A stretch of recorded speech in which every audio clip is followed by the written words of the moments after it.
Hello friends, আমি beauty চলে এসেছি বিউটিস বেক অ্যান্ড কুক চ্যানেলে। আজকে আপনাদের সঙ্গে একটা half basket cake design share করতে। তার মানে এর আগে আমি যতগুলো বাস্কেট কেক আপনাদের সঙ্গে শেয়ার করেছি, পুরো কেকটাই ছিল বাস্কেট ডিজাইনের উপরে, মানে সাইডে পুরো এরকমভাবে বাস্কেট বানিয়েছিলাম। আর এইটা হচ্ছে একদম উপরের অর্ধেক পার্টে আমি বাস্কেটটা বানাচ্ছি। এটা রাউন্ড শেপের ছোট্ট নজেল নিয়েছি, এর কোনো নাম্বার নেই, যার জন্য আমি বলতে পারলাম না।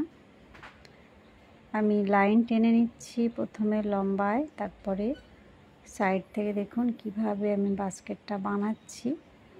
একটু দু একবার খেয়াল করলেই বিষয়টা পরিষ্কার হয়ে যাবে কিভাবে বাস্কেটটা বানাতে হয়। এখানে ক্রিমের সঙ্গে আমি ব্রাউন কালার মিক্সড করেছি। নর্মালি বাস্কেটের যে কালারটা হয় সেটা আনার চেষ্টা করেছি, তবে আমি বেশি কালার কখনোই ব্যবহার করি না, যতটা হালকার উপর থেকে হয় আর কি। এবার কয়েকটা রোজ বানাবো।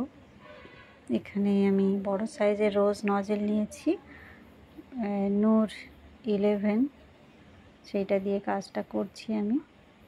অনেকগুলোই গোলাপ বানাবো আমি। ডিজাইনটা কাস্টমার আমাকে দিয়েছিলেন, তবে সেই ডিজাইনটা ছিল 2 পাউন্ডের কেকের উপরে। একটা ডিজাইন 2 পাউন্ডের উপরে যেমন লাগবে 1 পাউন্ডের উপরে সেম লাগে না দেখতে, আর পুরো ডিজাইনটা প্রপার আনাও যায় না। মানে 2 পাউন্ডের উপরে ফুলগুলো অনেক বেশি থাকে, এবারে 1 পাউন্ডের উপরে ফুলটা একটু কম থাকবে।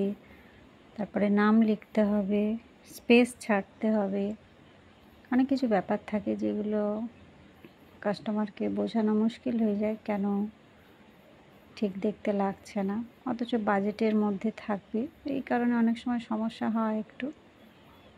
যাই হোক, আমাদের সব রকম কাজই করতে হয় কাস্টমারের ডিমান্ড হিসাবে।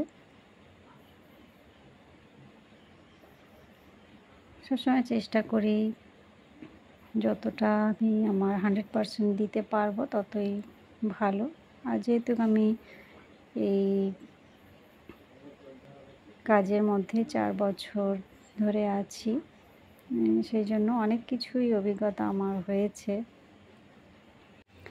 এই যে ফুলগুলো আমি বানাচ্ছি, এটা রোজ নজেল দিয়েই করছি, ছোট ছোট চেরি ফুল। এইভাবে ডিজাইনটা ছিল। এবারে মাঝখানে একটু রেনু করে দিচ্ছি, ইয়েলো কালার মিক্সড করেছি এখানে ক্রিমের সঙ্গে। উপরটায় আরও একটু ফুল দিতে পারলে ভালো হতো, কিন্তু যেন মনে হচ্ছিল বেশি হয়ে গেলে দেখতে ভালো লাগবে না, সেই জন্য একটু ফাঁকা রেখে দিয়েছি। এখানে নামটা লিখে নিলাম চকলেট গানাশ দিয়ে। এবারে আমি কতগুলো পাতা করে নিচ্ছি। পাইপিং ব্যাগটা এখানে ভি শেপ করে কেটে নিয়েছি। এই কাটিংটা অনেকবার আপনাদের সঙ্গে আমি শেয়ার করেছি, কিভাবে আমি পাইপিং ব্যাগ দিয়ে পাতাগুলো বানাই। লিফ নজেল আমার কাছে আছে, তবু আমি পাইপিং ব্যাগ দিয়ে করি, এটা আমার কাছে বেশি ভালো লাগে দেখতে।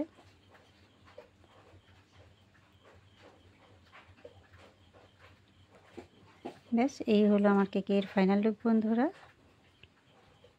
কেমন লাগলো? ভালো লাগলে এবার একটু হেল্পফুল মনে হলে অবশ্যই একটা লাইক করবেন, চ্যানেলটা সাবস্ক্রাইব করে রাখবেন। আমার চ্যানেলে আমি বিভিন্ন ধরনের ডিজাইন আপনাদের সঙ্গে ডেইলি শেয়ার করি। Bye bye.